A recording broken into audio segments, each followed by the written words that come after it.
our story. Yes, I represent that nation. Our story. Raider Nation, our story. That's right. And I'm with Spicy Girl and that Mother Moon. La Familia. Mighty Thor and a Quiet Q. Super Hood. Omar. On the grill. And the B-Lot. 3 amigos. 4 brothers. Mr. Nicely Seasoned. What's the mariachis with us in your Raider? Representing just like the beginning Oakland Raider. Darlene and the Raider home. What a big local. Chucky Gruded, my boss. Black Eyes. We're tailgaters. And it began on an autumn day, right here in the OAK. California dreaming in that golden state. Alameda County right here in the Bay. And you could find me on that east side, yo, representing that east side, oh. But no matter what, we represent the shield, just like Anna in the band club Emeryville. Dedicated to the nation. Our story, our story. Dedicated to the nation. Our story, our story. Dedicated to the nation. Our story, our story. Raider Nation. Our story, our story.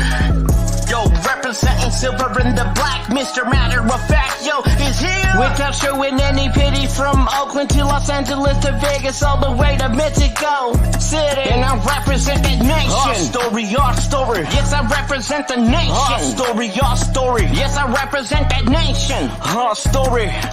Raider Nation, our story. Right. Yo, this is my story and I represent it with the pride and the poise, commitment to that excellence I represent with noise. This is how I do it, the silver and the black, and I come into the track and I represent it, matter of fact. And I'm cruising around with Hollywood Raider all around the town, and I just found out Raider Savage on the interstate. Raider de la Baja, yeah, orale. So get over here, cause we representing now. And that I don't win is a favorite. The I don't win is a breeze. The I don't win is a race. Dedicated to the nation. Our story, our story. Dedicated to the nation. Our story, our story. Dedicated to the nation. Our story, our story. Raider Nation. Our story, our story. Yo, representing silver and the black, Mr. Matter of Fact, yo, is here. Without showing any pity, from Oakland to Los Angeles to Vegas, all the way to Mexico City. And I represent that nation. Our story. Yes, I represent the nation. Our story. Yes, I represent that nation. Our story. Raider Nation. That's right, Mr. Matter of Fact is here. What is up, Raider Nation? Thanks for joining us tonight. Welcome to For Life, our Raider story. This is our take, and I'm your host, Spicy Raider Girl, and I'm here with Mother Moon behind the scenes. What's up, Mother Moon? What's up, everyone? How's everyone doing tonight? And, of course, we are going to have our very own Mighty Thor on the show tonight. What's up, Thor? What's up, baby? What's up, Raider Nation? Let y'all, man. Cheers. What is up? What is up? If you hear the tunes in the background, that's how we did it in Oakland. So I needed a little energy tonight. You know, Yeah, I gotta feel it. So speaking of, we are going to be doing myself, Mighty Thor, and Mother Moon with some very special guests and some special guest bartenders. We will be live in Emeryville this weekend, so make sure to tune in. It is this Sunday, 3 p.m., 6 p.m. Eastern. Thor, who you got? You got some special guests lined up for that? You don't have to tell the people yet, though. Yeah. I've talked to some people. They're excited. I've heard a couple people are excited to be there. Real Raider people. So, you know. That is true. That's how we do. And if you don't know, we are going to just kind of talk about, we're going to bring it back to Oakland, kind of full circle on Sunday, and really just discuss what it's like to be an Oakland Raider fan, or Raider fan, and to keep the culture alive. It was interesting, to say the least, being kind of out in the wild this year in a different scenery, in a different venue. So we'll circle back to that. A little bit different. For sure. All right, what's up, Antoine? It snowed in Texas. Well, hey, hopefully no tuck rules happened while you were out in the snow. Travis, what's up? Thanks for joining. Always our number one fan and promoter there. We got to get him on payroll soon, but there's no payroll, but we'll get you on it. All right, though, we're gonna bring you back a little bit later after we talk to Nevada Nick. Cheers. See you in a minute. Cheers. All right. Like I said, we have Nevada Nick coming up next. And it's an interesting time of the season, right? Because there's no football going on. So the mock drafts are out, or we're coming up with mock drafts. The free agency rumors are running wild. It's almost like fantasy football, except for free agencies and rumors and who wants this player, who wants that player, where's that person going. Most of it you can't believe, and all of it you cannot believe anyway. You know, that didn't really make sense because you can't believe anything, right? This is true. What's up, Quincy? Thanks for joining. Your appreciation is pay enough, Travis says. Well, thank you so much. We appreciate you. Aww. So we'll get into some of our rumors and gossip hour, if you will, with some hot headlines here. Like I said, we're going to be talking mock draft trade rumors. What will Gus Bradley's defense look like? Should the Raiders trade Mariota? Should the Raiders deal Carr? I heard that the Bears are interested in Carr, and some other trades and signings that we might hear. I haven't heard much of the Richard Sherman talk of lately, except for actually just before we got on the show here. So maybe Nevada Nick has some more news for us on that. But why don't we get into it? Because there is a lot to talk about. I know Nevada Nick has been up on this, so I might even be taking some notes here. What's up, Nevada Nick? What's going on, Angela? I am chilling. How are you? Doing well. Getting prepared for another snowstorm up in the Northeast. It's like every other day, it feels like now. Well, everyone has snow except us. I know. That's crazy. I'm glad I know it was like 50 degrees here, and I was like, it's freezing. Well, I saw people in Texas, like, I guess it snowed in Texas, and people didn't know what to do with themselves because it never snows in Texas. So, well, that's what Antoine, who was on our chat here, he says he lives in Texas and it's snowing there now. I just said, make sure there's nobody outside, with the tuck rule or anything like that going on. I think we're blaming Jason for the snow in Texas. Oh yeah, Jason brought the snow. That is for sure. Yeah, so that would make sense. Lots of stuff going on. Right. I just want to make a point really quickly. I think what's interesting, I was thinking about what's interesting about football. I think a lot of it is what we're doing right now, right? Like in a lot of sports, I would have done this on that play, and I wish he would have done that on the other play, and all these kind of things. And I think that's what really makes this interesting as a fan base, the NFL, not only while the games are going on, but right now in off season, we all kind of have our fantasy off season, if you will, going on. So tell us, Nevada Nick, what do you think is going to happen with the Raiders here in the off season? Well, just to add on to your point, and you're right. I mean, the season just ended, and if you look at most like baseball, it's kind of quiet the first month, and free agency's really been quiet in baseball, and really kind of postponed into like December, January, even into spring training. But football, it's like it never ends. Right. I mean, you have a couple weeks. We're already talking about rumors. Free agency starts here like March 12th or something like that. And then you have the draft in April, and then you have the mini camps and training camps. So it's like football is a full year thing. But no, I mean, look, a lot of Raiders rumors going around. You had mentioned Derek Carr. There's rumors of that. And there's been both sides of that. Supposedly the Raiders are saying that they're not going to move Derek Carr. And I believe them, but I think if something presented themselves, right, where if they could trade Carr and get a better QB, I think they would do it. Now, if that situation presents itself, we don't know. But I do believe if they could get 2 first-round picks for Carr, and then Houston decides they're going to trade Watson, and they can make that move, I believe Gruden will do it. And I would too, because I think he takes your team to the next level. I think if you get a guy like Watson or a Russell Wilson's name's been out there too. I think they're an immediate playoff team. And then if you add a couple, I think Wilson might be a little more far fetched. I agree. I just think he's unhappy, and the relationship needs to be mended a little bit. Watson's a different scenario. I think he wants out. I don't think he's going. I mean, they're in a stare down basically right now, Watson and the Texans. I have a feeling he isn't going to play. And I think that's going to be an interesting. Oh, you think it's a holdout? You think a holdout's coming? Yeah, he said I will not play in Houston. So, and it's bad there. I mean, now you see J.J. Watt leaving, and there's one just to start. Right, there's one name that's been linked with the Raiders. Although I don't think J.J. Watt's going to go to the Raiders. I think he wants to go try to get a Super Bowl. And although the Raiders, although the Raiders can be, they're considered a team that can vie for the playoffs unless they make a big move like a Watson and bring in. I don't think he thinks they're there yet. And there's just too many better options.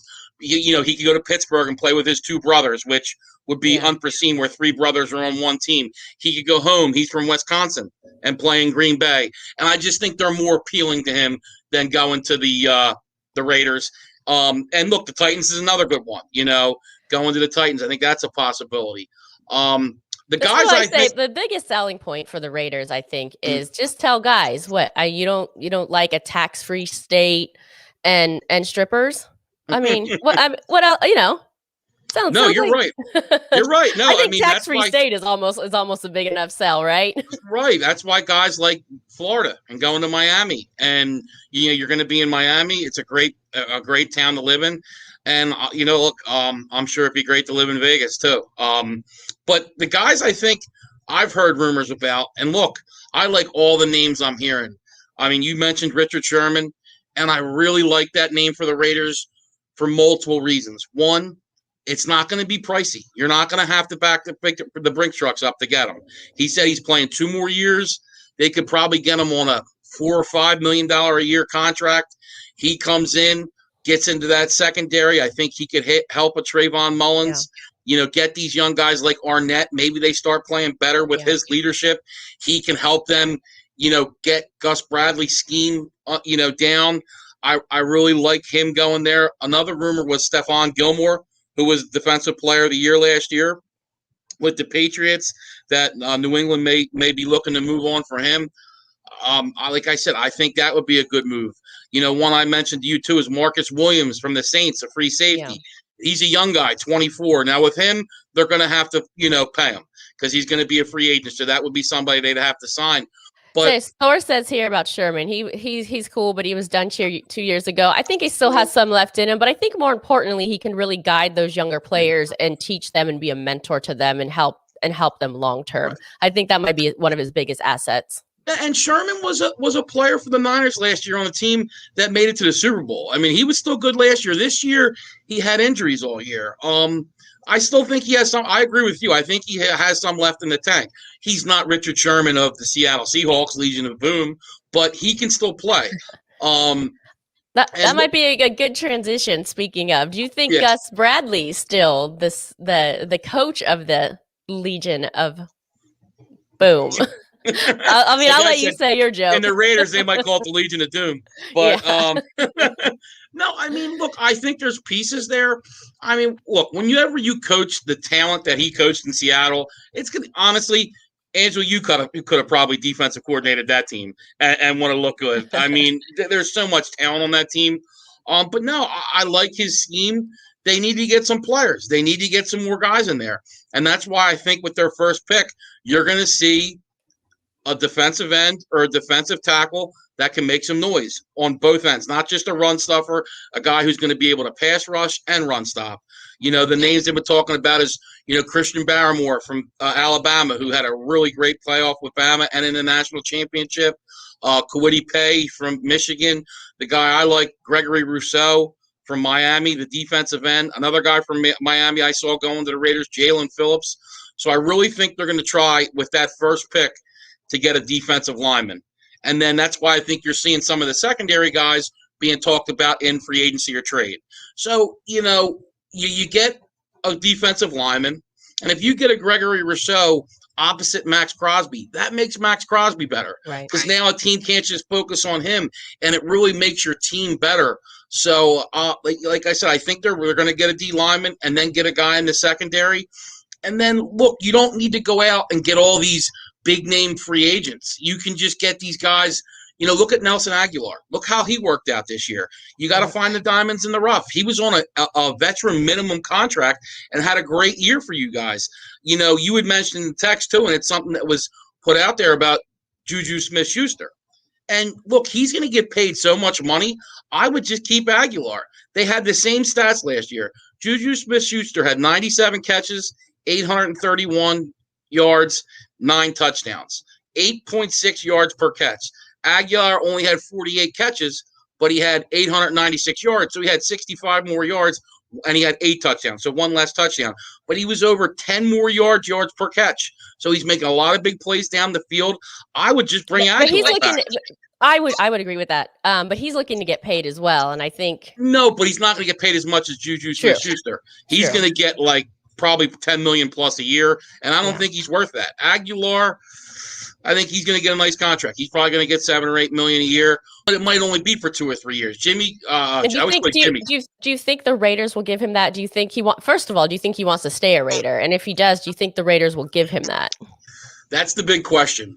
You heard some of those things he said, and it wasn't good. I mean, when you're calling your teammates out and questioning heart and, effort and things of that nature, it's not good. But look, money can heal all wounds, I'm sure. Right. And as long as it's not a toxic locker room situation. If some of the players kind of have a chip on their shoulder about the comments that were made. I mean, I appreciate the comments. I wish somebody like Gruden or Carr would step up and speak that way, to be perfectly honest. But it's maybe some players think it wasn't his place to say some of the things he said, right. And if that's causes friction. But I thought he did very well for the Raiders. I think they should keep him. And like you said, it'll be for less of a dollar amount, which the Raiders really don't have a lot of money to spend. So they really have to be careful and make good decisions on who they're going to pay, I think. Right. And going and spending a ton of money on a receiver like a JuJu Smith-Schuster just doesn't make sense to me. You had a first-round pick in Ruggs last year, a third-round pick in Edwards. Let's see what those guys can do. You still have Renfro. You still have Waller at tight end. And like I said, Aguilar, let's see what his market is. There's a ton of receivers out there this year. And look, Aguilar did have the great year, but there's still a lot of guys that look at his time with the Eagles and say, look, he's on a contract year. If we go pay him big money, are we going to see what he did with the Eagles? And there's that concern. Kind of like a Trent Brown situation. You said it, not me. But no, exactly. and that's what you got to worry about. That's the concern, with Aguilar. And maybe, he might have just been a fit with the Raiders, and somewhere else he might not fit as much. And I do think he is a fit with the Raiders. And if I'm Aguilar, unless there's a situation that's really good and you're going to a team that is really enticing that you can win a Super Bowl and the contract's right, I would tend to lean to going back to the Raiders. Yeah, I would agree with that, and I hope they do make that move. So, do you think dealing Mariota is a good move for the Raiders? Do you think they should hang on to him, or do you think they should deal him? If they had more cap room, I would hang on to him just because I like the aspect of the competition for Carr and somebody, Carr had a good year this year. And I think having Mariota behind him kind of motivated him. And look, if I have a string of bad games, I'm on the bench.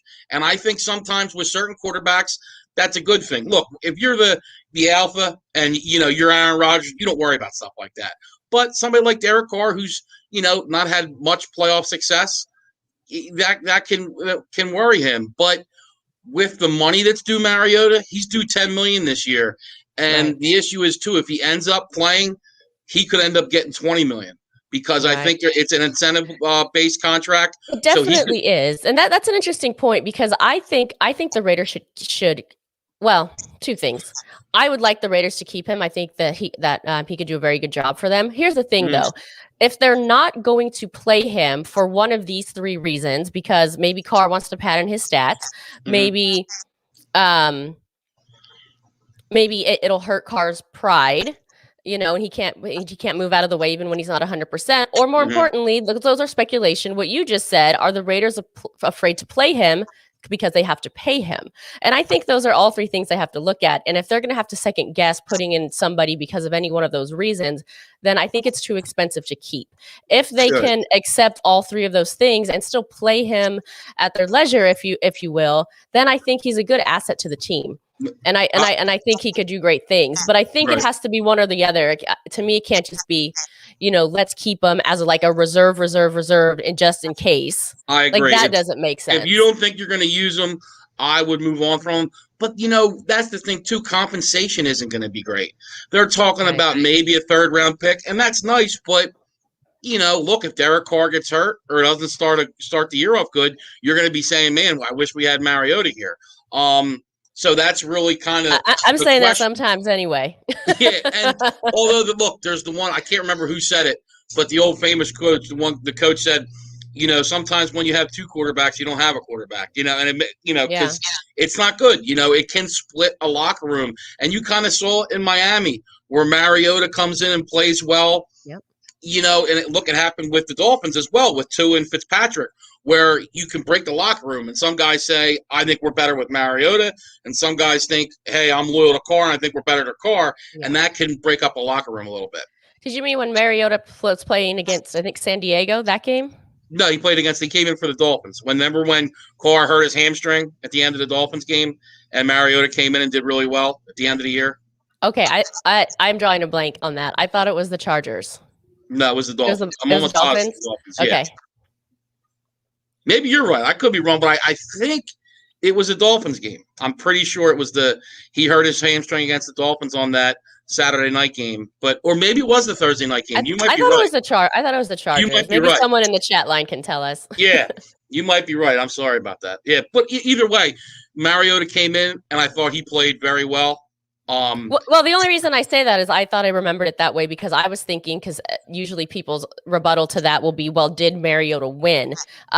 No, he didn't. The Raiders did not end up winning that game with Mariota finishing out. But quite honestly, if Mariota would have had maybe a little bit more time, gone in earlier, I think it would have given him a good chance. I almost don't think he had enough time to really close that game out. He did the best he could and was almost there. Yeah, they're saying the Chargers. And I think you're right now that I remember. The question was whether Carr was going to play against the Dolphins, and he did. So you're right about that. It was that Thursday night game against the Chargers, I believe. So, yeah, you're correct. I'm sorry about Chargers. It's Chargers. Okay. Thank you. Thank you, chat line. What do you think about, I think this is an interesting talking point here. Mariota is car insurance, unlike in 2016. I mean, I guess when I think of that, it's like, okay, I get that logic, but are you always like keeping I think he's a really good quarterback. He was better than I think it was Connor Cook he's talking about that played that year for that one playoff game. So is it worth keeping somebody like Mariota that's really, I think, really good just in case somebody gets hurt? Look, I mean, that's an interesting topic, right? No, I think it is. Look, my team won a Super Bowl because we had a good backup QB. Right. That's why I kind of brought it up because I knew. If we had Nate Sudfeld, who was the backup quarterback, not last year because it was Hurts, obviously, but before the years after, obviously, Wentz, we wouldn't have won a Super Bowl. Simple as that. And there is a big positive in having a backup quarterback who is capable. And look, Derek Carr has been hurt before, and it was the one year they made the playoffs. So It's something that needs to be, talked about. And maybe, look, there's talk too. Maybe Mariota will restructure his deal. So that's something they've talked about. Because supposedly the two teams that are interested in Mariota, the biggest teams, is Washington and New England. So It's all going to be what the compensation is. If it's a second-round pick, I'm trading. But if it's third or later, I think they really need to think about it because I do agree with you. I think he is somebody who might end up being a big part of the Raiders season if something with Carr happens or if you're not happy with the play and ready to move on. Yeah, I would totally agree. And at this point, I think, who am I? I'm drawing a blank. Is it Nathan Peterman was the third quarterback, right? So Correct. If you get Mariota, or if you trade Mariota, then are you also having to trade for a backup because that's not really that great of an option for a backup. Yeah. If Nathan Peterman's your backup quarterback and something happens to Derek Carr, your season's in big trouble because Nathan Peterman's terrible. I mean, I don't even know. He no, but you're right. So then you don't want to be looking to trade for a backup either, right? You don't want to be in a situation where you're like, okay, now we're trading for a backup quarterback because we gave up one. I mean, I think that's kind of yeah. And a lot of people look at the $10 million, but as crazy as it sounds, that's not insane for a backup quarterback nowadays. It's around what they get. It really is.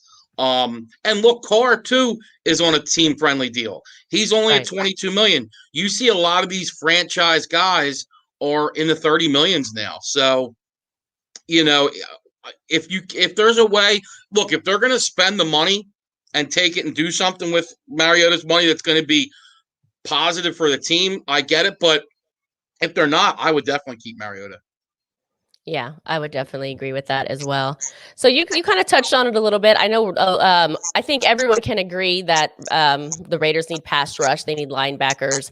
They definitely need defense.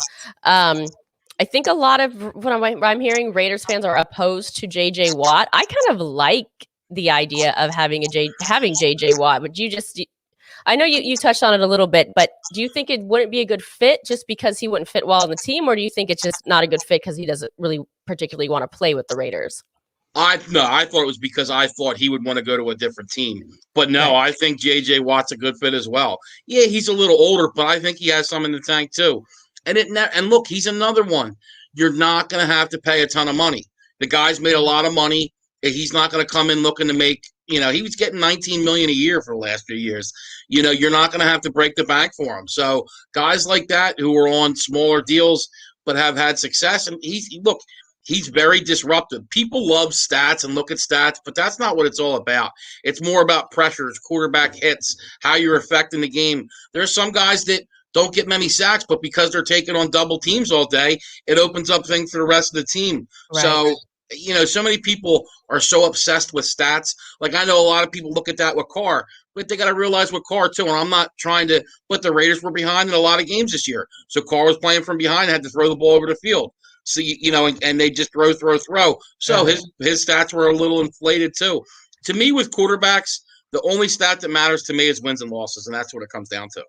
Definitely, I agree. Thanks for joining, Sanjoku. I appreciate you joining us for a little bit. He says, turn on super chats. We are trying to get there. We're very close. So thank you for watching, and thank you to helping us contribute to kind of reach that goal of ours. We are going to get there.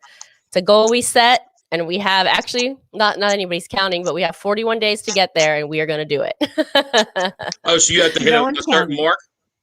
Yeah, okay. We do. But we're on track. And good. Nevada Nick, you're helping us too, just by being on the show and giving us your insight. Angela, we'll do shows every day if we have to. Hey, there we go. So give me what, I guess, like we said, this is kind of fantasy off season here, fantasy free agency, we'll call it. What do you think? How about this? What do you think will actually happen? And then what do you see maybe not happening, but if it could happen, would be awesome? Okay. Well, first of all, I know everybody wants Trent Brown to go. I wouldn't do that. I would keep him. Oh, interesting.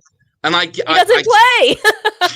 Look, I get that, but offensive line play is so important. And I want everybody to go look at who's the guy everybody talks about in the AFC West, Patrick Mahomes. Well, look what happened to him a week ago. And here's the reason they lost. There's two reasons. One, their offensive line did not play well. So obviously you need a line. And what I keep talking about in drafting the defensive end, they got pressure on them. That is Tom Brady. It doesn't matter what quarterback it is. Yeah. Pressure on the quarterback is every single QB's kryptonite. Yeah. And look, Mahomes did not look good because he couldn't get comfortable. So you don't want to, and they have some questions on the line. What's going to happen with Good? What's going to happen with Rodney Hudson? And I do understand what you're saying with Trent Brown, and he's been, he hasn't been on the field a lot, but I just have a feeling, next year is going to be different. Here's what I don't like about keeping him. For me, I kind of get the feeling that he doesn't want to play. If it were like an injury or something, but it's something new, like every week with him, it seems. It's an injury, it's a COVID list, he broke this rule. Whatever it is, it's always something new. It feels like he just does not want to be out on the field. Right. No. And he's still getting paid. No, look, if they can get somebody that can replace him, I'm fine with it. But you need to have your line, because the way you're going to beat the Chiefs is with a good offensive line, running the football, like the Bucs did. I agree. Controlling the line of scrimmage and then getting pressure on Mahomes. That's how you're going to beat them. And look, you got a good running back. It's just the running game really tailed off in the second half of the season. And I think, nobody talks about that, but They need to get that running game going because with that running game, everything goes. Time of possession, it makes get Derek Carr better because the play action pass. And I think that's something they really need to focus on. I think they have all the weapons on the outside.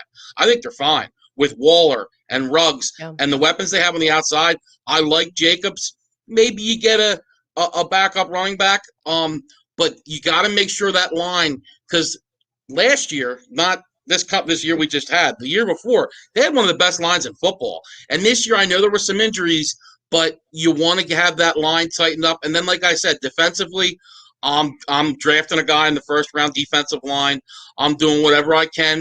Look, Ndamukong Suh from the Bucs might be a free agent. Shaquille Barrett, who had 19.5 sacks for the Bucs, may be a free agent because they're going to probably franchise tag Chris Godwin.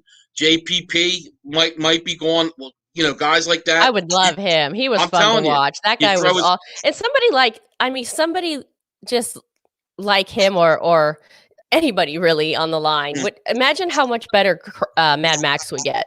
Yeah. Like with somebody else, somebody on the other, he needs his bookend. Like Mad Max gets a bookend, and then that's when the Raiders are really going to start to be good, I think. Yeah. And the one thing I love about Mad Max, he's got a motor. He just keeps going. Yeah. Effort, that's not a guy you question effort with. He always has that motor, and he's going.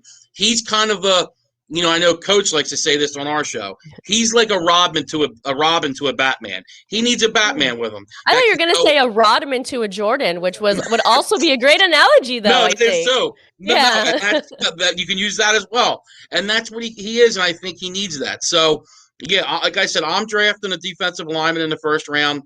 I think they need multiple defensive linemen. So whether you can I think they need a DT, as well that can add some pass rush. And there's guys out there that you can get. I've seen the Eagles do it year in, year out, just getting guys on 1 or 2 year deals and bringing them in. It's just you gotta find them. And then I really think they're gonna go find a secondary piece like Richard Sherman, or maybe it's Stephon Gilmore, and maybe it's Marcus Williams from the Saints, and they're going to add that piece to the secondary with their young guys. Terrell Williams, the receiver, he's already released. They've said that's going to happen.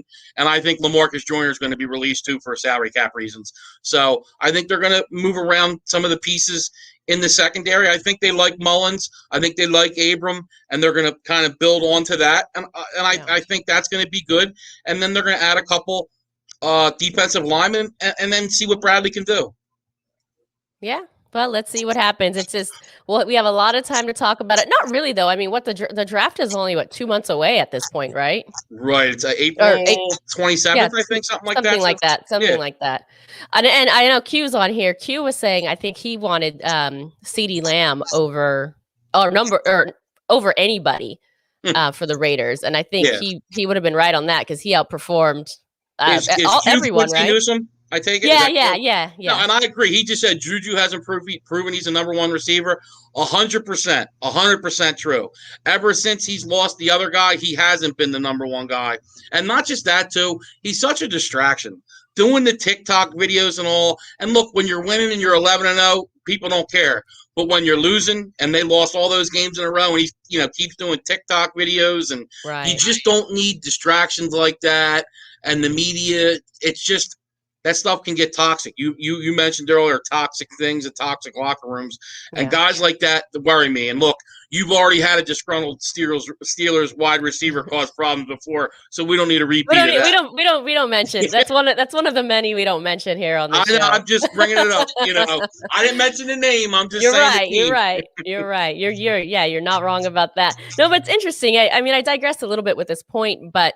It's just interesting how football players are these days. They're not like those nitty gritty, rough football players that we remember seeing or like seeing. They're all like TikTok, flashy. Nothing wrong with flashy. I don't know what the right word is, but it seems like there's a lot more focus on I guess, just pay attention to me. Instead of just like, punch them in their face, knock them out. Don't ask them for, don't help them up. Like, our age I know. No, well, I was going to say I missed that because I missed all of that. Really, you hear about these Oakland Raiders of the 70s and stuff, and it was like, I actually said this because, we were watching the ESPN special, and I was like, next football season, every time the Raiders have a game, instead of watching the team play this year, I'm going to choose a team from the 70s. And every Sunday, I'm just going to follow that schedule.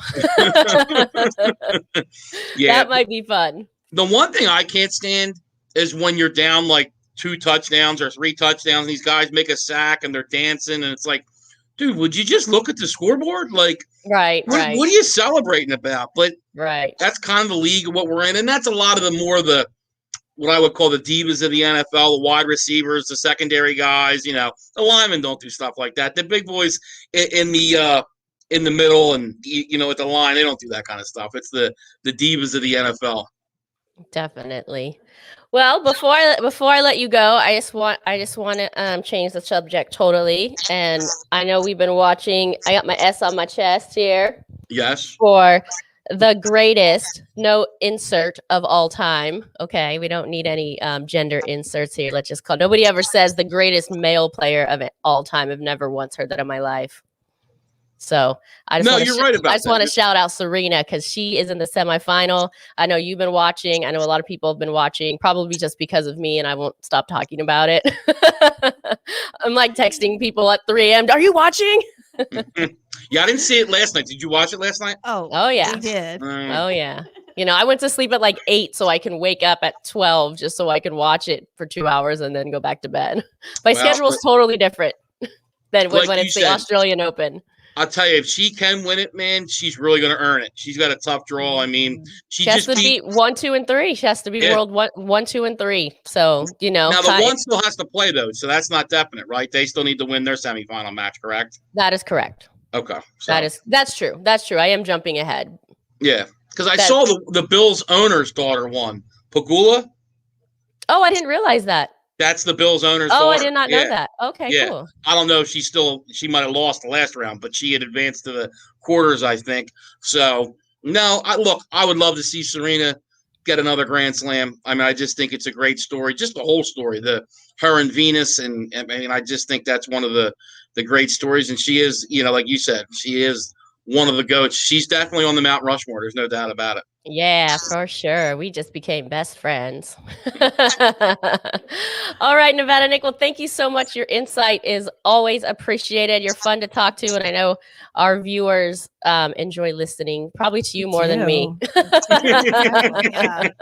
Get educated. Yes. Guys, have a good night. I will see you both next week. Of course. See you then. If Bye. not sooner. Yes. Wait, if not, whoa, she just said if not sooner. Well, he said Nevada Nick and Mother Moon got something going on the side or something. They got their own show, their own TikTok videos going on. I don't know. Just kidding. What's up? I want to say what's up to the chat line. Yes, we have Mighty Thor coming in next. Of course, we are excited to hear his insight as well. But let me say what is up. I know we have some new viewers here. Jason. Oh, he says what's up to Thor, but not to me. It's all good. Okay. It's all good, Jason. I'll let that one go. Just kidding. But Antoine does says, girl, when are you going to turn pro? Tennis. Oh, tennis. Yeah. I'm like, doing what? Hey, yeah, it's pretty good. When are you turning tennis pro? And, I'm working on it. I just need the tennis courts to open back up so I can get back into my league first. So, but thank you for that, Antoine. Baby Lungs, what's up? Where did he go? I just saw him. Was he not just in here? Right there. Yeah. Baby Lungs, what's up? Hey, we would love to do something with you again, Baby Lungs. This would actually, we did something with you like right at the beginning of For Life, Our Raider Story, beginning of the season, beginning of the show, beginning of everything, really. It'd be fun to circle back with you and do another show and kind of speak about our experience between from the time we sat and talked until now, and see, if our perspectives have changed. Or all those types of things. And to speak of, we are having a show on this Sunday. So tune in this Sunday, 3 p.m. Pacific, 6 Eastern, live from the Bank Club in Emeryville. You know how we do. We'll have members of the cast as well as special guests and guest bartenders. And we will be touching on those topics as well, touching on, if our feelings are some of the same or if they changed or not, and really what it's like to be an Oakland Raider fan and how it's really different out there. I didn't notice. I had no idea. No, I had no idea. I had no idea. It was a spent a lot of time in Las Vegas and just traveled a bit. Yeah. It is a bit different. It's a lot different. I'll leave it at that for now. But yeah, he said Baby Lungs says let's do it. Hit me up, Baby Lungs. Let's get in there. Raider Squid, how are you? Hope all is well with you. There's a time and place for everything. He was probably talking about the Aguilar comment, I'm thinking, perhaps. Hefe, you're in here. Hefe, you're always welcome. I can't believe you enjoy watching a Raiders talk. Oh, I know why. He's like a secret scout. He's like scouting like what the Raiders are going to do so he can go back to his Kansas City. I guess they're the kingdom, if you will. Yeah, I think he's scouting to come over to the nation. Or he wants to come over to the dark side. Well, you're welcome. Come on over. It's better than what's going on over there. All right, we are going to bring in Mighty Thor. What's up, Thor? Welcome back. What's up, everybody? What's up, man? I see everyone out there in the chat line. Love y'all, man. Lungs. Hefe even, man. Good looking out, my brother. You know. We know you're a real undercover Raider fan. That's okay, bro. We still got love for you. You know, one day you're going to come shining out with your black hat and silver little shield. It's all good. We got you, bro. For sure. I can't wait for that moment. I'm sure it'll happen. If you haven't already, please subscribe to our channel. If you're on here, I'm sure you probably already have. Hit the thumbs up button. Share with your friends. We appreciate all of your support. We do this because you watch, so we appreciate you. So Thor, I know it's hard to sit backstage and listen to the conversation and not really be able to fully chime in. So this is your time, my friend. Tell me what you think. Well, I mean, you know, we got so much work to do, the Raiders anyway. I mean, I just got to drink and hope they do the work. I hope they do. So, I mean, you know, we all know my feelings. I wish we'd get rid of number 4, but I think he's going to be there. I don't think I've heard it that, definite before. I think he's going to be, I like number 4, though. I think he's an okay dude. I just don't think he's the one. I don't think this isn't a light contest. That's neither here nor there at this point, because I think we keep number 4, and I think he could be good enough. If we're going to keep number 4, I think they need to go full on and support him and get his ass a defense and make sure his offensive line stays healthy. One of my biggest gripes with him is that he's scared to move, get wherever to. Yeah. Make sure his line is fixed. You talked about Trent Brown earlier. We have issues we have issues everywhere. Let's be honest. It's true. It's kind of a mess. It's not an easy fix. There's a lot of things. I mean, you know, the draft is, we're thinking free agency before the draft. So I think what we do in free agency is probably as big as the draft because it lets us know where we're going to draft. I want to go D-line. I just think we need an edge rusher. I know I heard names. I'm really bad with names. The kid from Michigan, the senior edge rusher. Jason Dean should know the answer to that. He's the Michigan guy, I think. Oh no, he's a Notre Dame guy. Never mind. The linebacker from Notre Dame, I really can't do his name. And I know Demon King is a Notre Dame dude, so he wants that guy for sure. But I mean, also I've heard, you know, trade back, get more picks. I'm always so I don't even know. I think that Quiddy Pay, thanks to that. So we got, you know, we got a lot of work to do. But if you're gonna keep 4, you got to do stuff in free agency. We're over the cap. How do we get under the cap? We got to get rid of some people who ain't. Tyrell Williams is huge. That's 11 points. Okay, so we need to basically move about $20+ million of cap space because we're like $7 million over. But you got your rookie class that's going to come in. You're going to need $10 million for them. That's $17 million plus people you're going to want to sign, right? So we're going to need $20-some odd million. It seems like a lot, but if we get rid of Tyrell Williams, that's 11 there. LaMarcus Joyner, garbage. Get rid of his ass. That's like another 11 million right there. Look at Hefe trying to make fun of the cap. He said, "That what's a cap, Thor?" Listen, when that Well, he's not even a real football fan. Well, I was going to say, when that Kermie money starts kicking in, they're not going to be able to pay anybody else on the team. So that's when the team's really going to start to take a hit, and then he'll figure out what a cap is. Well, he doesn't know because he's not even a real football fan. He's just over there, on Fraggle Rock's nuts. That's okay. He'll soon come to the dark side like he wants to. And I love you, Nevada Nick, but your what's that called? Doppelganger incognito. That's like another $6.5 million. Really? Wait, you think they look alike? I haven't heard that one. I'm on a roll tonight, a comedy show here. Okay, so sorry, bro. A little bit. Okay. A little bit. So I mean, not that that's a bad thing. I just didn't. That's like 27, 28 million right there with those three people, right? They got to go because our team was. I mean, anyone on defense almost damn near could get cut, especially if you're not a rookie or a second-year player. That we want to give a little more time to see. Hopefully, so we'll see. I don't know. I think we got to draft though again. We got to draft an edge rusher or a linebacker. I'm okay with a linebacker. We have got to get pressure. The quarterback must go down, and he must go down hard. Come on, man. Stay down, and nobody help him up. Man, right. Amen. I'm not mad at that. I'm okay with take a 15-yarder, push his ass back down to the ground if you have to. Mm-hmm. I ain't trying to have him killed, but make sure he knows when he gets up, man, they're gonna hit me again. That's right. So I want to go edge rusher. I mean, we need help.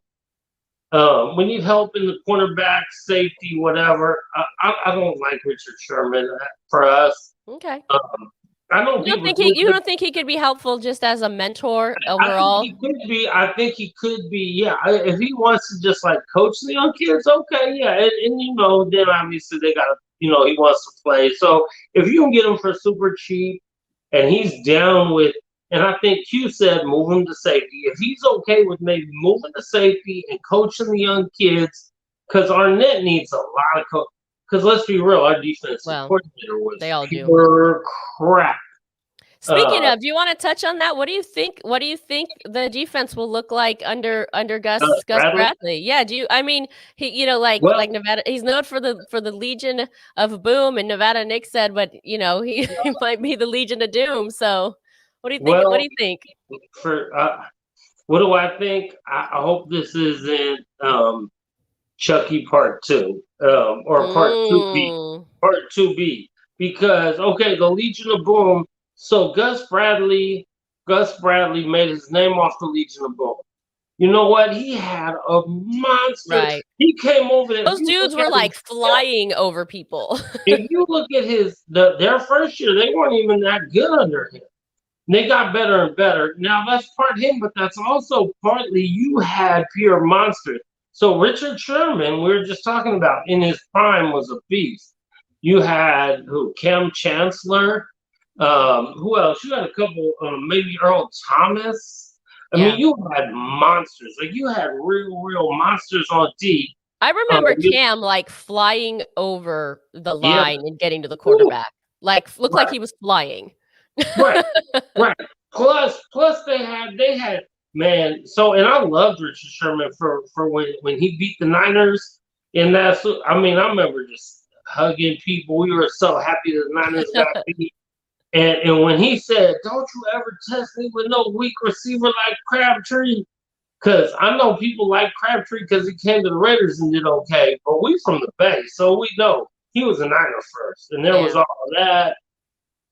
And I like Richard Sherman then, and I still like Richard Sherman. He went to Stanford. He's a smart kid. You know what I'm saying? Yeah. He's just been in the league too. I just don't honestly think, then he went to the Niners. And they went to the bowl. He was just okay on that team. And then last year, he kept deteriorating. So now what? He's going to come to us. That's why I say maybe if you move him to safety, like you said, because if he's a corner, Oh man, he's burnt toast all day, man. I mean, these young kids are coming in. I mean, we all know how it is. You get a little older and you lose a step. If you lose one half a step in the NFL, these young cats are gone. They're by you. Yeah. So put them in safety and let them coach up these young cats. Sure, I can deal with that because you should get them cheap, right? I can agree to that. Nevada Nick says they had Pro Bowlers all over that defense, and he names like the entire team. God, yes. Well, they had monsters. I forgot about Abram. He is a beast. That's a lot of defensive Pro Bowlers on one team. Yes, that's what I'm saying. So again, I mean, I guess you do this with almost any coach too. If you got that much talent, I mean, yeah. We have a caller, and I think it's a rival. Uh-oh. Is this? Okay, we got Hefe on the line. Hefe, my dude. Bad guy is in the building. That's all I gotta say. You know what I mean? Well, thanks for tuning Hefe. in. What do you got? What do you got for us, Hefe? Well, I just want to say that you know what? I like your show. Thank Good you. show. Thank I you. watch a lot of NFL YouTubers. But you always you got to remind you who runs the AFC West. Oh, sorry. There's a bad disconnection. Bad connection. Got to go. I want to say one thing. Raiders, they could make some improvements with the quarterback if they want to make him a big splash this year. Yeah, I agree. I agree. We hear you. But I really think that the Raiders are just a couple pieces away from For whooping your ass. Kicking your ass. Wait. it's a possibility. You see about Super Bowl, it can be happening. Not often, but it can be happening. You know what I mean? But so I think if that defensive coach works out for you guys, that could be. It'd be sort of scary to have a Deshaun Watson on your guys' team, and with the AFC West, the way it's going right now with the good teams coming up. So, man, I would hate to see you guys get a good quarterback. I mean, Carr's a good quarterback, but he just doesn't have the. I guess you got to have a star power. I guess you could say a Brady, something dynamic these days. So for Carr, I think he has to have the fight and the will to win. And I know he wants to win and he works hard, but I don't think he has the killer instinct. I think he's lacking that. And I don't know if that's something that can be taught. Right, exactly. That's honestly, he might be sleeping on silk sheets. You know what I mean? They say that silk sheets.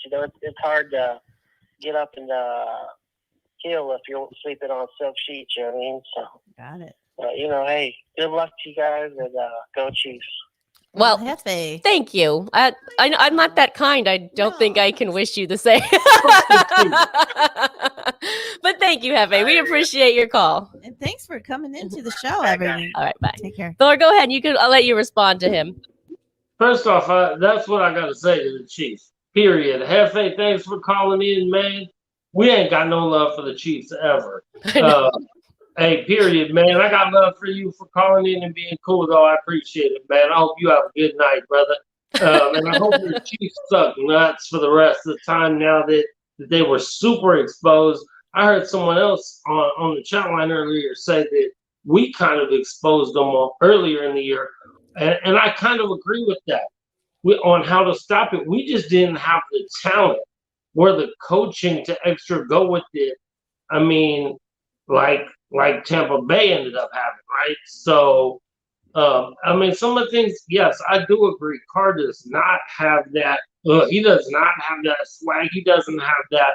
What I feel you, but I mean, look at what's his name? Look at. I mean, there's been quarterbacks who have won Super Bowls that are just not that good too. I mean, let's not get it twisted, man. Sure, I think Carr could win a Super Bowl with the right defense and all of the right parts. Yeah, I think he could too, because if the team is that good around him, he could. I really do too. Do I think it's the easiest way for us to get there? Probably not, but I think it can happen. That's All right, why I disagree a little bit. We got Jason Dean on the line. What's up, JD? On y'all. How's it going tonight? Good. How are you? I'm sure I know you well. I'm sure you got plenty to say on the fantasy. I am freezing in Texas.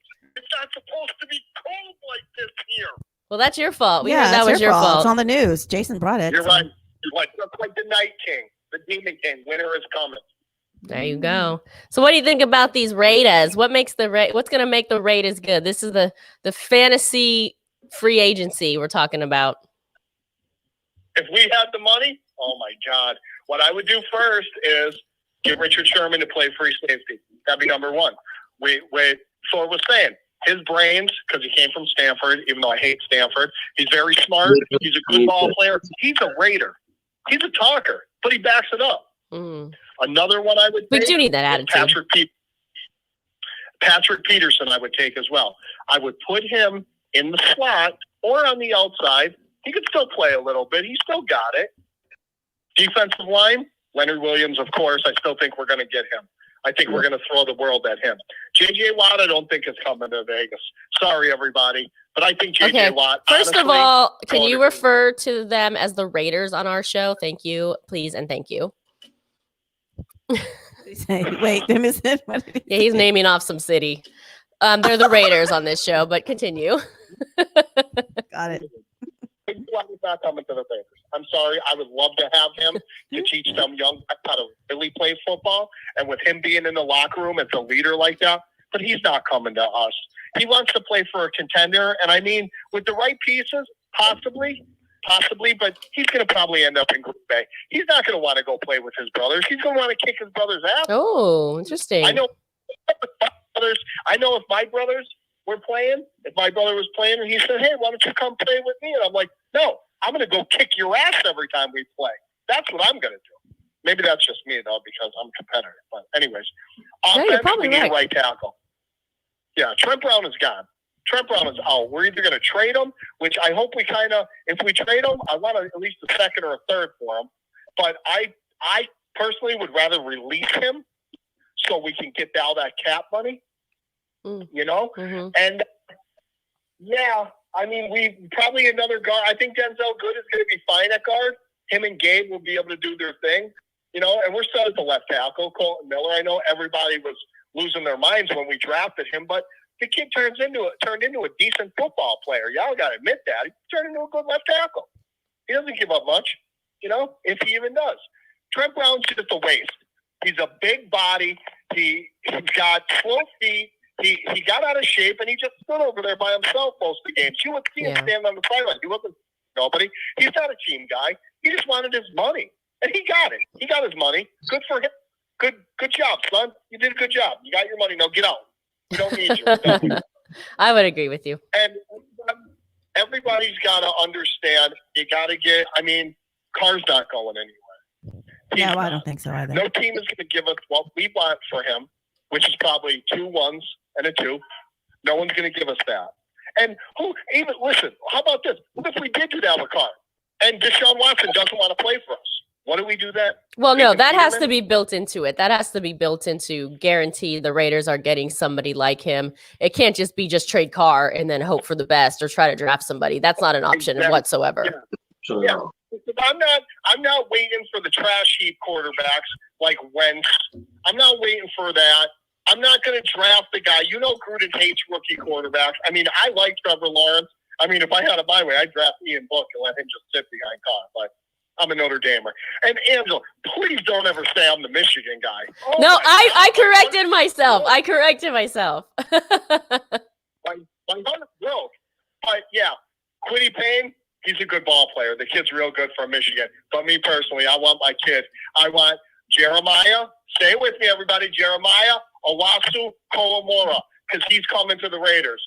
J-O-K. Get used to that. He's going to be an outside linebacker for it. The kid can play sideline to sideline. He's pretty good. Get used to him. He's coming. He's going to be our draft pick. And if he's not, I'm pretty mad about that because he's there. All right.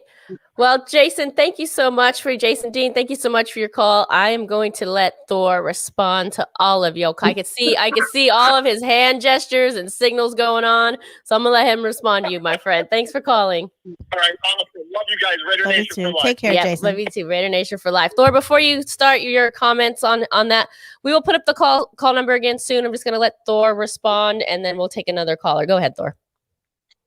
Jason Dean, my brother, man, I was feeling you. I was feeling you for sure. You know, for you, I hope we get the kid out of Notre Dame, man. I said for you that he's a linebacker. I mean, I prefer D line, edge rusher, but a linebacker works great for me. You know what I'm saying? Just it got to be defense. It got to be someone who can get after quarterback and hit the quarterback, and you know what I'm saying, and can tackle. We need tacklers. Our defense needs people who know how to wrap up and tackle. So I'm good with that, man. We need defensive. We need defensive pressure. You're right. Derek Carr ain't going nowhere. We all need to just realize that's what it is. We were talking earlier about whether you get rid of Mariota or not. Yeah, I mean, if you're gonna, I know they said that's not that high for backup quarterback, but it really kind of is. I mean, it's a few million, and we're so far over. Like I said, I gave a scenario where we can cut 3 people and get us where we need to be, and they need to go right now, get us there so we can do it. But that's some more option right there. Get rid of his salary, that's hitting us on the cap area. But then what do we do with the backup quarterback? Because what's his name is garbage. So and Peterman, you mean? What's that? Peterman, you mean? Yeah, Peterman, garbage. But and then if Carr goes down, season over. But to me, at some point, as a gambler, you almost got to gamble that if you're going to do all, you might as well go for it. Carr just can't get hurt. Period. Yeah, that's kind of I'm kind of thinking that's what I was saying at the beginning of the show. The Raiders, I feel like they need to decide. They need to really decide on that. Yeah, that's what I think too. Decide and go for it. I mean, because we know as Raider fans, we're tired of this nonsense. We want to be in the playoffs. We want to make noise. We want to be, because we are, as fans, we are here and we're present and we're loud and we're doing it. We couldn't this year because of COVID, but we still were out there representing. For sure. We got Raider G on the line. What's up, Raider G? G? Angela. That's me. I'm good. How are you? I'm doing fine. Raider G. Hello. Hey, I'm just Mother Moon. Hope everyone's doing okay. I'm just basically calling in to talk about our quarterback situation. And I was listening earlier to what Nevada Nick said, and I wish all or most Raider fans really pay attention to what he said, because what he said was when it comes to the quarterback position, it's not about stats. It's about wins and losses. Yeah. This will be the 8th year that Derek Carr is our quarterback. And in the 7 years that he's been our starter, he's only had 1 winning record, 0 divisional titles, and 0 playoff berths. So he never played in a playoff game with us. He led us to the playoffs. Right. Is it all of his fault? Of course it's not. But the quarterback position is the only position in football that gets a win-loss record attached to it. Mm-hmm. This is why we won't get 2 first-round picks for Derek Carr. To piggyback off of Thor's point, the salary cap situation. We are $7.5 million over the salary cap. Derek Carr is scheduled to make $22 million this year. Now, in NFL standards, that's nothing compared, as far as what the other quarterbacks are getting salary-wise. I get that. But we have to specifically look at our situation. $22 million is a whole lot of money for one player to be making when you're $7.5 million over the cap. Yeah. So, in my opinion, I think that Mike Mayock and John Gruden, they need to have the testicle fortitude to do what a lot of these other teams are doing when it comes to making changes at the quarterback position. I mean, we all watched the playoffs this year, And the majority of the quarterbacks that were playing in the playoffs, some of them were still in their rookie contract. You know, Josh Allen from the Buffalo Bills, he's already been to the playoffs twice, and he's in his rookie contract. If we would have gotten Tom Brady or Aaron Rodgers, I guarantee you, as putrid as our defense was, we would have gotten at least 2 more wins out of those guys just because of who they are. Carr is a good quarterback. If I'm Mayock and Gruden, his stock is not going to get any higher than what it is right now. Sure. He has 2 more years left. He has 2 more years left on his contract. His stock is not going to be as high next year. And of course, if we keep him until 2022, he can walk as a free agent and we don't get shit for him. So his stock is high right now. I know a lot of Raider fans don't want to hear it, but I'm telling you, we could get more for Carr than we would Marcus Mariota. Oh, that's sure. Point blank. And Marcus Mariota isn't making as much money as Derek Carr. So the thing is, and I'll say this and I'll let you guys chime in. When it comes to the backup quarterback position, ever since we had Derek Carr, there's always been a big drop-off between Derek Carr and the backup. If you would have watched that Kansas City Chiefs playoff game this year when Patrick Mahomes went out, I forgot who his backup was. Oh, yeah. He did well. He came, stepped right in, did not miss a beat. The same, you need your backup quarterback. When your number 1 quarterback goes out, you can't have a big drop-off between your first string and your second string, like the Connor Cook deal. So I'm thinking, if I was a GM, and maybe that's why I'm not a GM because I'm just a fan, I would pull the plug, Angela, Mother Moon, Thor, pull the plug. I would deal Carr. I would keep Mariota, you know. I think you should get on the phone and be on the sales team for Carr to get a trade going, because I'm sold. No, but I agree with you. I agree with you on many points there. And I would say the number 1 point I think is the trade value is high this year. And I think that especially with the Raiders schedule coming up and playing the NFC East, those should be wins. With that said, I think that with trading Carr and keeping Mariota, the Raiders could easily have a winning season or go 8-8, which what is Carr's produced pretty much every year, except with the exception of one, with Mariota as the quarterback and getting something for Carr. Like twice. Exactly. Yeah. That's all I had to say on that. So, great show as always. I'll get off the phone and listen to you guys chime in. Thank you so much, Raider G. We appreciate your call. Yeah. Okay, thank you. All right, ciao. He would just to the fact. Yeah, I mean he makes a great point, and I think, and I like I said, and I think if they trade Carr this year and the Raiders can actually get something for him, like I said, I think the Raiders with Mariota can go out and be just as good as the Raiders have been through the career of Derek Carr. I mean, even with the winning season, I think there's a chance of that. Thor, what do you think? Wow, G was spitting facts, man. G was spitting more than football facts. He was spitting like the stock market facts. He said you sell high, and he right now Derek Carr is as high as he's ever been in his career to be able to sell. You know what I'm saying? I mean, Angela, I'm sorry, but you're way wrong. Derek Carr is nowhere near 8-8 every.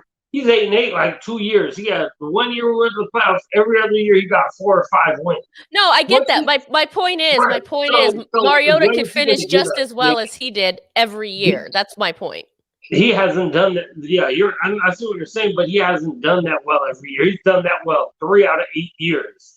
Sure, I mean, but my point is I said he should at least be able to do that well, especially with the schedule upcoming. He should be at least able to do what Derek Carr has done on his second best year ever. Right. I mean, I'm just tired of losing, man, and I don't want to be, be like, oh, everyone be mad. Oh, he's a Carr hater. No, I actually like Derek Carr, just not as our quarterback. So. I really like what G said. I mean, sell high if you could get, but I also like we need I don't want to go 8-8 again. And so if that's what Mariota is going to do for us, I think Carr would have the potential maybe to get us to 10. Actually, there's an extra game this year. So then what's that, 10-7? I feel like that's doable with Carr. With Mariota, my point was, I think Mariota can do just as well as Carr and can get the same. I'm saying I think that Mariota can get the same record. Right. I think Carr might be a little bit better than Mariota, but depending on what you could get. So if you throw the defense around any quarterback, a real defense and a running game, then it doesn't matter. So then Mariota could do great. You know what I'm saying? And if you could get a lot for Carr, I'd be like, okay, go get it, please. But again, if it's draft picks, you've said it, we've all said it. They can't draft for shit. We can't draft first. Or shit. Right, exactly. So then do I want that? I mean, if we can get a proven like defensive stopper and maybe a draft pick, then I'm like, cool, please let him go.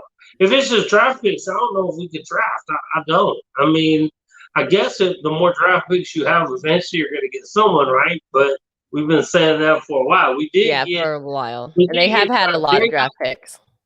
We did get Josh Jacobs. I mean, as one of our, that's about one out of about 6 or 7 first-round picks that I think has done okay in the last few. So keep getting more. Maybe we'll get another one soon. Yeah, well, I mean, we'll see. We'll see what happens. That hasn't been very good for the Raiders. And like I say, I just think they should have given Mariota the opportunity to start some games. Especially Carr wasn't 100%. I think Mariota really proved himself in that game against the Chargers. I think that would have been the time to really see what he could do. And Gruden will say, well, we don't need to see the players, that's like, we've seen our players, blah, blah, blah, blah, blah. But they hadn't seen him in an atmosphere, in a game like they did, or right. That they could have, I should say. The call-in number is up on the screen, y'all. So if you want to call in, 510-394-4409. I see Scream wants to call in. Reef wants to call in. Give us a call. We are going to hang on as long as you call. We're not going to be here till 10 o'clock at night, but I'm saying their show's an hour. So we're on because you're calling in. I know we've had a request for people who've been wanting to call in. We haven't been taking calls recently. So if you want to call in, please do so and do it now because we are basically here for you at this point. Oh, look at that. I know that happened fast, huh? I don't know. Oh, hey. We have Black Thanos on the line. What is up?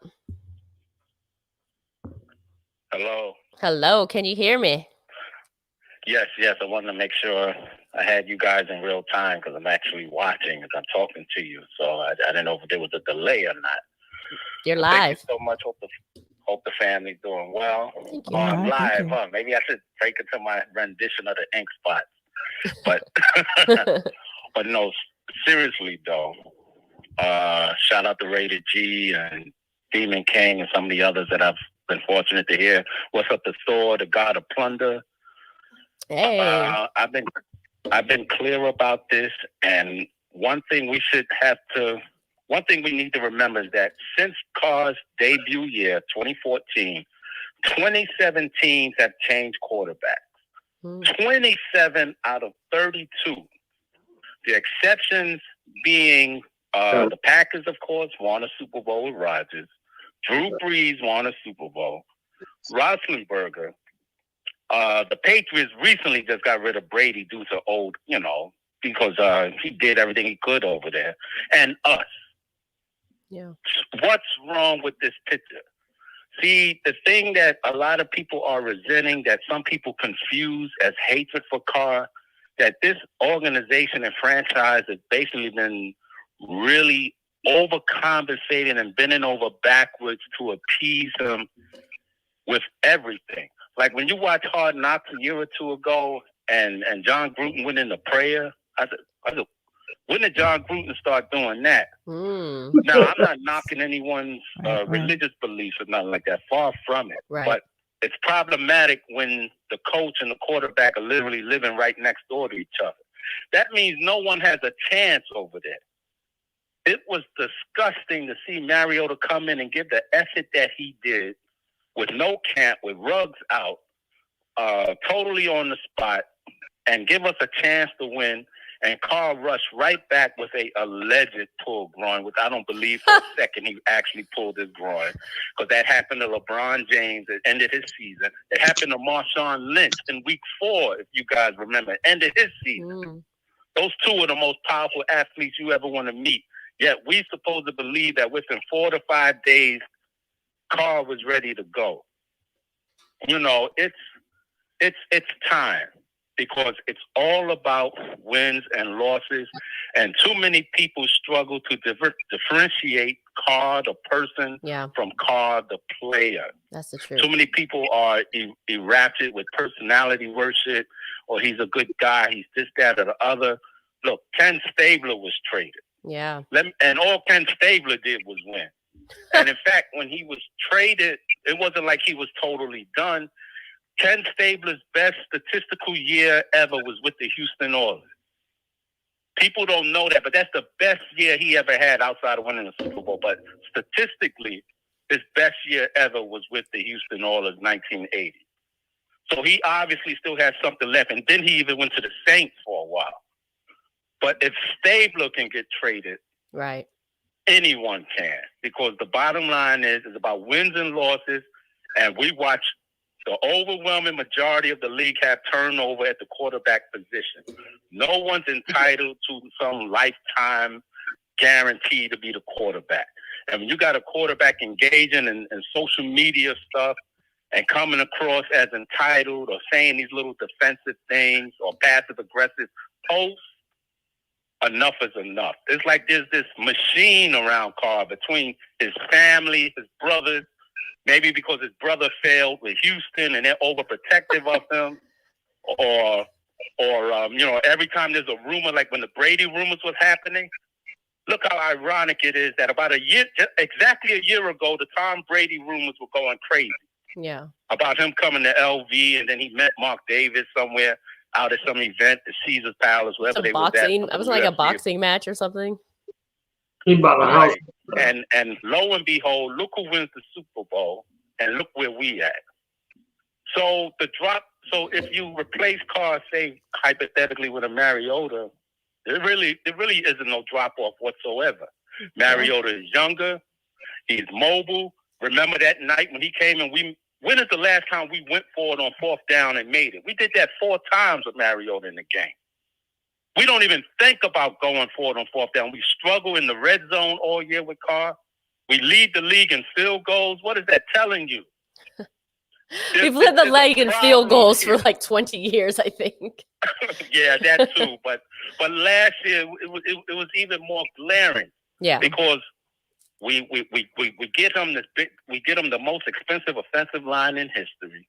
We draft like 3 wide receivers within the first 4 rounds of 20 last year, and then Lynn Bolden ended up going somewhere else, and Edwards and Ruggs, and we bring Jason Witten over here, who's basically like the same type of person that Carr is, being deep into religion and ministry and all that type of stuff, which is the same reason why we brought Jordy Nelson here a few years back. And I told people then that was a disaster, and it was a move made to appease Carr, and it didn't work out.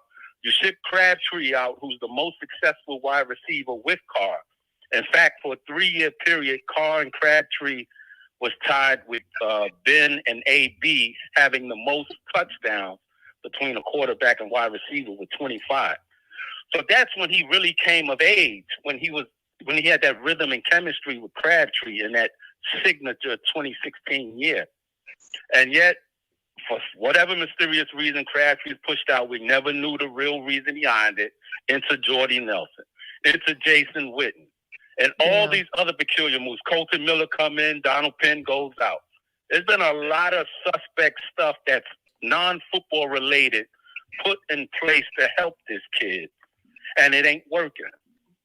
And he led the league in fumbles. So when everyone tell you, well, his QBR was this, his completion percentage was this, he led the league in fumbles. Tell that part. Yes, Carr is number one in one category, and it's turnovers. And it's turnovers. Yeah, well, you're not lying.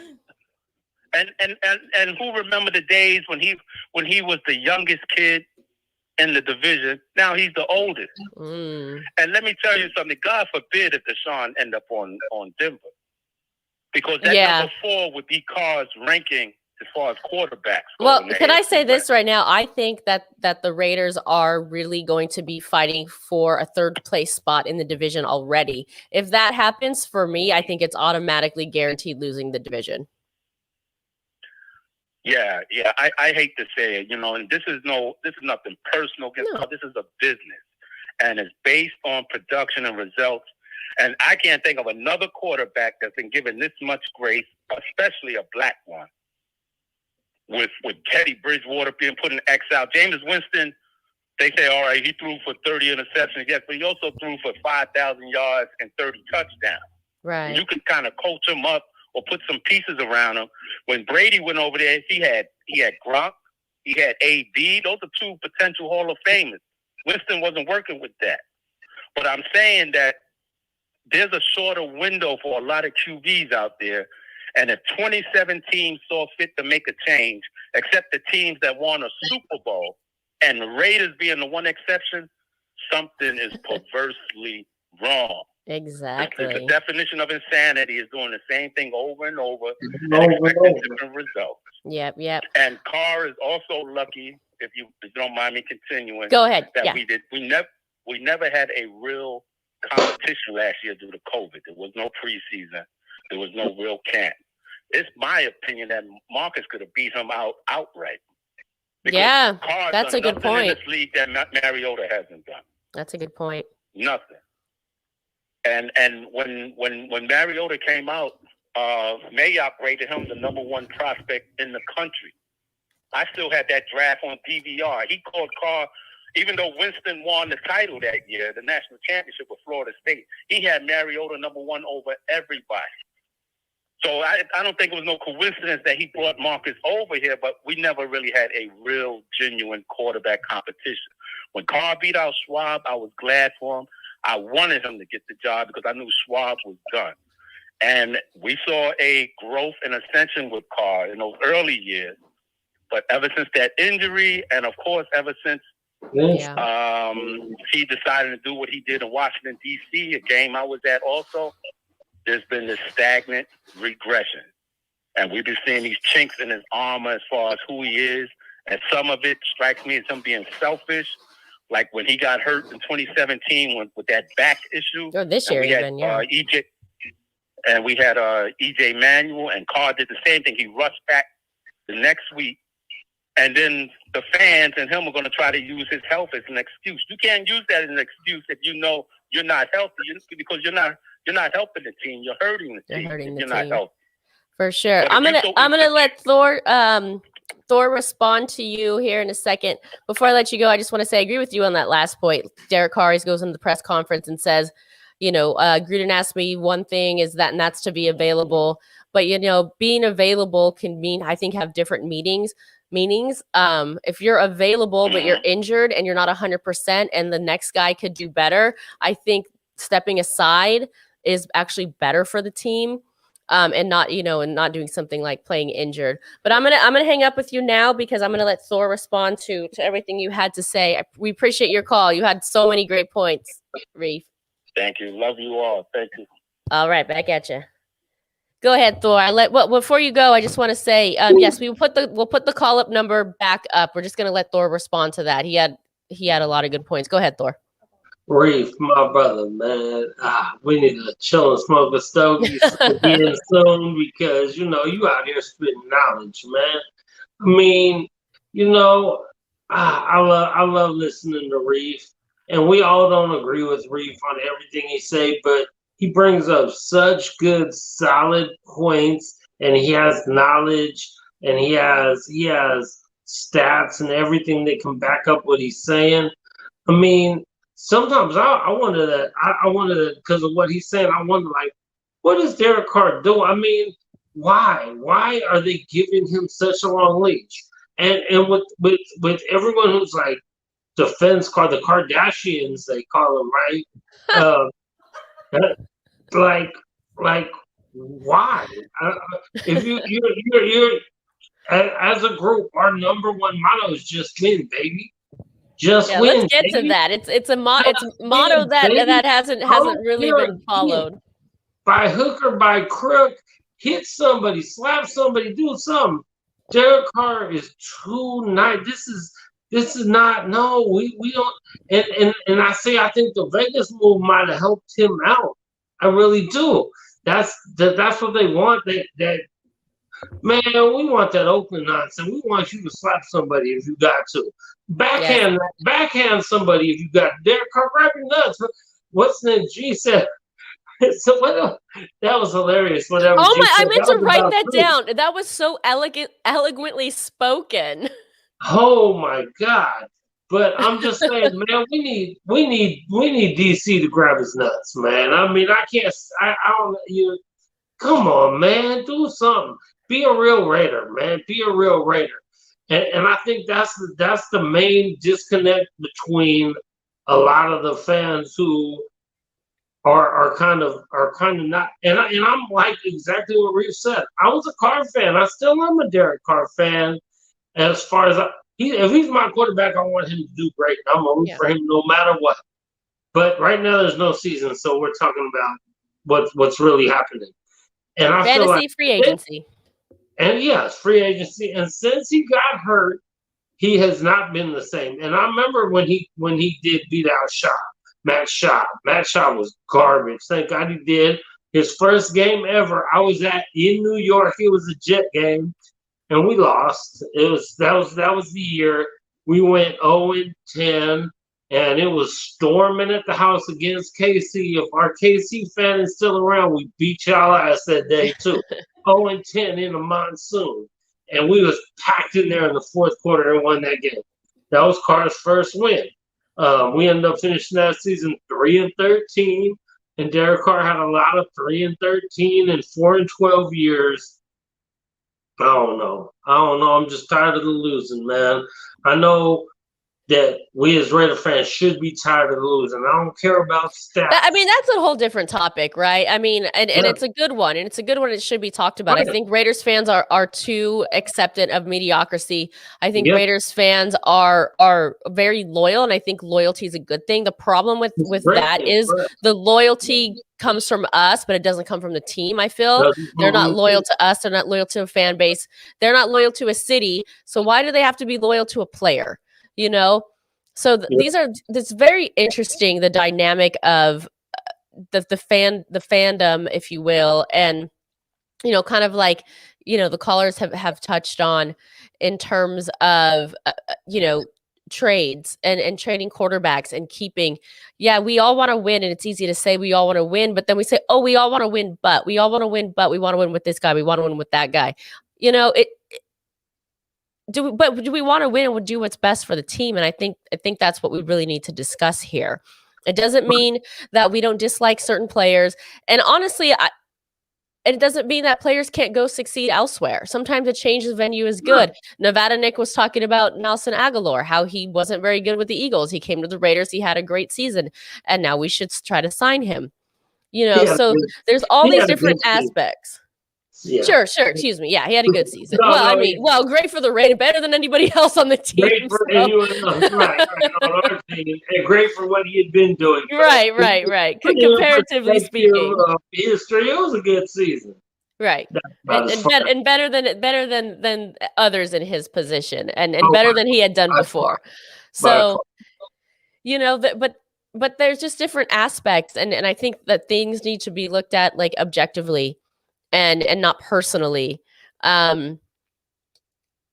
And I think Derek Carr goes somewhere else and he can succeed, and I would be happy for him. And I think another player comes here and can, just as long as he doesn't beat the Raiders or anything like that. Like, let's not get carried away. But give us a call. We'll be on for a little bit longer if anybody calls in. If not, we're gonna wrap it up. We're at the 7:30 mark, so we've been on for an hour and a half. If we get a call here in another minute, we will hang on. If not, we can always catch you another night, or you'll catch us another night, I guess you can say. But make sure to tune in this Sunday. 3 p.m.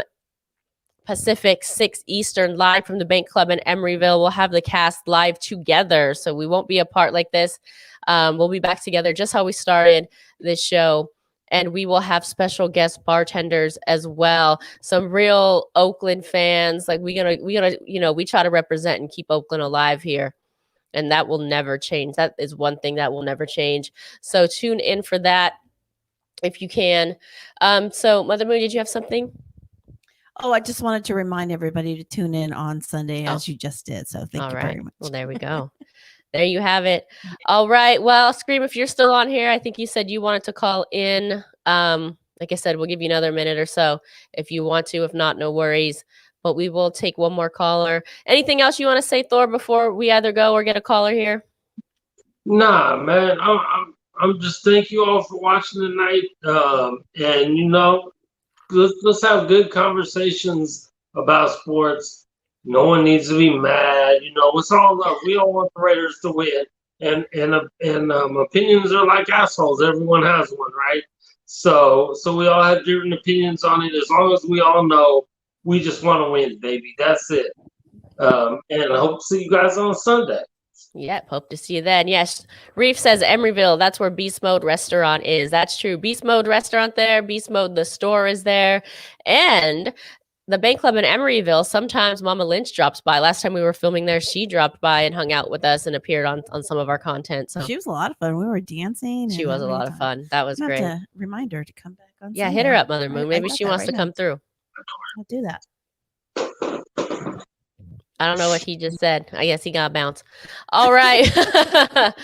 Just win, baby. Yeah, I think that's a good kind of end to it here. Just win, baby. I think that motto is a great one, and it's been around for a long time. Just win, baby. Commitment to excellence.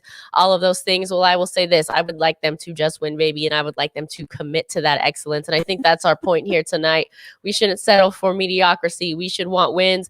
I know the team wants wins. Of course they do. But sometimes, things need to change for that to happen. So thank you all for being here. We're going to take the ticker off and the banner off. So much going on. Great calls. It's been a while since we took some, so enjoyed everyone's call. Yes. Thanks everyone for calling in. Town business, that's right. Definitely representing town business. Their Scream. What's that? Their Scream. Scream, we going to call now? I'll be excited next time. The pleasure. Okay. All right. He's going to call next time. Catch you next time. All right, everybody.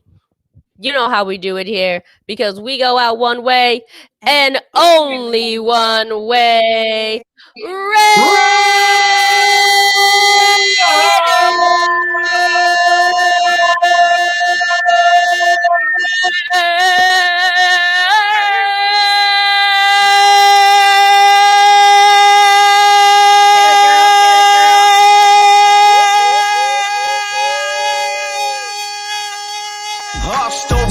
Yes, I represent the nation. Our story. Yes, I represent that nation. Our story.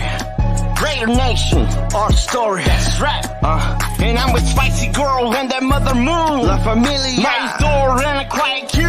Super Hood. Omar. On the grill. And the B-Lot. 3 amigos. 4 brothers. Mr. Nicely Seasoned. What's the mariachis without Senior Raider? Representing just like the beginning Oakland Raider. Darlene and the Raider home. What about Little Chucky Grooted, my boss. Black Eyes. We're tailgaters. And it began on an autumn day. Right here in the OAK. California dreaming in that Golden State. Alameda County right here in the Bay. And you could find me on that east side, yo. Representing that east side, oh. But no matter what we represent. represent the shield, just like Anna in the band club Emeryville. Dedicated to the nation. Our story, our story. Dedicated to the nation. Our story, our story. Dedicated to the nation. Our story, our story. Raider Nation. Our story, our story. Yo, representing silver and the black, Mr. Matter of Fact, yo, is here. Without showing any pity, from Oakland to Los Angeles to Vegas, all the way to Mexico City. And I represent that nation. Our story, our story. Yes, I represent the nation. Our story, our story. Yes, I represent that nation. Our story. Raider Nation, our story. Yo, this is my story and I represent it with the pride and the poise, commitment to that excellence I represent with noise. This is how I do it, the silver and the black, and I come into the track and I represent it, matter of fact. And I'm cruising around with Hollywood Raider all around the town, and I just found out Raider Savage on the interstate. Raider de la Baja, yeah, orale. So get over here, cause we representing now. And that I don't win as a pirate. The I don't win as a breeze. The I don't win as a rain. Dedicated to the nation. Our story, our story. Dedicated to the nation. Our story, our story. Dedicated to the nation. Our story, our story. Nation. Our story, our story. Yo, representing silver and the black, Mr. Matter of Fact, yo, is here. Without showing any pity, from Oakland to Los Angeles to Vegas, all the way to Mexico City. And I represent that nation. Our story. Yes, I represent the nation. Our story. Yes, I represent that nation. Our story. Raider Nation. That's right, Mr. Matter of Fact is here. Woo! That's our story by Mr. Matter of Fact. Thank you for that. And remember, tune in this Sunday, 3 Pacific, 6 Eastern, live from the Bank Club in Emeryville.